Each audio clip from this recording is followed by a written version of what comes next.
നാട്ടുകാർ പറയും ചീത്തയായതിനെ കളഞ്ഞേക്കാൻ, മനുഷ്യർ പറയും പുകഞ്ഞ കൊള്ളി പുറത്ത്, ലോകം പറയും ചതഞ്ഞ ഓട കൊള്ളില്ലെന്ന്. ഏത് പാഴായ ഓടയും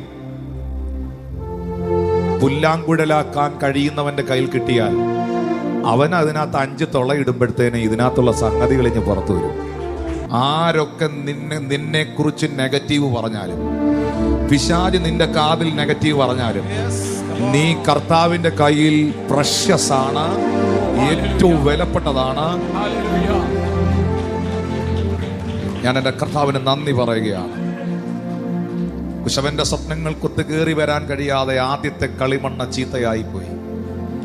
എന്നാൽ നഷ്ടപ്പെട്ട മാനവകുലത്തെ കളിമൺ പാത്രങ്ങളെ വീണ്ടും പണിതുയർത്താൻ മണ്ണിന്റെ ഗന്ധമില്ലാത്ത ഒരുവനെ വിണ്ണിൽ നിന്ന് ഭൂമിയിലേക്ക് കൊണ്ടുവന്നു. അതാണ് തന്റെ പുത്രനായ ക്രിസ്തു.